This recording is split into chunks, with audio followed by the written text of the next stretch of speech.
Islamic Research Center. بسم اللہ الرحمن الرحیم۔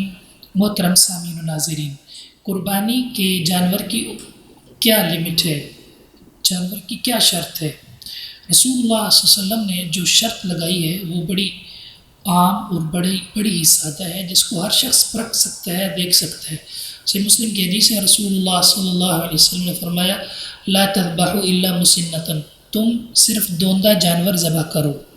دوندہ، شریعت نے عمر کا لحاظ نہیں رکھا، شریعت نے ایک علامت بتا دی دوندہ ہونا، وگرنہ اگر شریعت، جس طرح بعض کہتے ہیں کہ شریعت نے عمر کا خیال رکھا ہے، عمر کا خیال رکھنا یا عمر کی قید لگانا یہ تو ایک ایسی بات ہے جو بڑی عجیب سی ہے۔ شریعت ایسی بات کا انسان کو کیسے مکلف بنا سکتی ہے جو کسی کے اختیار میں نہیں؟ کیا ہم جو ہے وہ جانور جس سے خریدیں گے اس سے پوچھیں گے کہ اس کا آپ برتھ سرٹیفکیٹ دیں، یہ کب پیدا ہوا؟ کتنی عجیب بات ہے۔ تو شریعت نے یہ شرط لگائی ہے کہ وہ دوندہ ہونا چاہیے، دوندہ ہے تو وہ قربانی کے قابل ہے۔ الا ان یعصر علیکم، ہاں اگر تم پر تنگی پڑ جائے، تنگی ہو جائے۔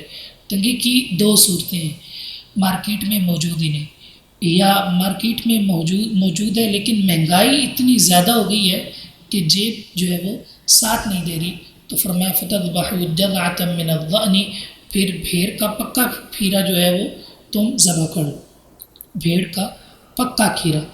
اور امام ترمذی کہتے ہیں کہ اس پر اجماع ہے کہ بھیڑ کی جنس سے اس کو ادا کیا جائے گا، بھیڑ کی، نہ کہ بکرے کی جنس سے جو ہے اس کو ادا کیا جائے گا، بھیڑ کی جنس سے یہ پکا کھیرا جو ہے وہ اس سے کفایت کر جائے گا۔ بعض لوگ کہتے ہیں کہ اہل علم نے پھر عمر کیوں بیان کی ہے؟ یاد رکھیے، انہوں نے جو عمر بیان کی ہے وہ سہولت کے لیے بیان کی ہے، نہ کہ اس لیے کہ شریعت نے عمر کا خیال رکھا ہے۔ شریعت نے دوندے ہونے کا لحاظ رکھا ہے اور اس کو اصل قرار دیا۔ جانور کے کون سے عیوب ہیں جن سے بچنا چاہیے؟ یاد رکھیے، عیوب کی دو قسمیں ہیں۔ ایک تو وہ عیوب ہیں جن کے ہوتے ہوئے قربانی بالکل بھی نہیں ہوتی، وہ 4 عیب ہیں جو محمد رسول اللہ صلی اللہ علیہ وسلم نے بیان کی ہیں، مسلمت کی حدیث ہے۔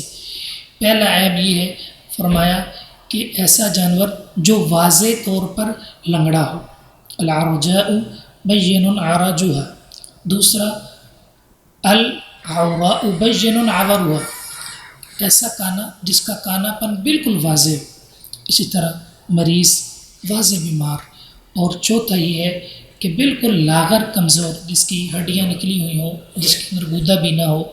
تو یہ 4 ایسے عیوب ہیں، اگر ان میں سے کوئی ایک بھی ہو تو قربانی بالکل بھی نہیں ہوتی۔ ہاں باقی رسول اللہ صلی اللہ علیہ وسلم نے حکم دیا ہے کہ آنکھوں کو اور کانوں کو چیک کیا جائے۔ اسی طرح اگر تھوڑا بہت مسئلہ ہو، مثلا سینگ تھوڑا سا ٹوٹا ہوا ہے یا کان کے اندر تھوڑا سا مسئلہ ہے، تو ایسے جانور کو نہیں کرنا چاہیے، لیکن اگر کوئی قربانی کر لیتا ہے تو کراہت کے ساتھ قربانی ہو جائے گی، یعنی قربانی ہو جائے گی، لیکن یہ چیز اللہ کے ہاں پسندیدہ نہیں ہے۔ اللہ تعالیٰ کے ہاں پسندیدہ یہ ہے کہ ہر عیب سے جانور جو ہے وہ پاک ہونا چاہیے۔ اللہ ہمیں عمل کی توفیق عطا فرمائے۔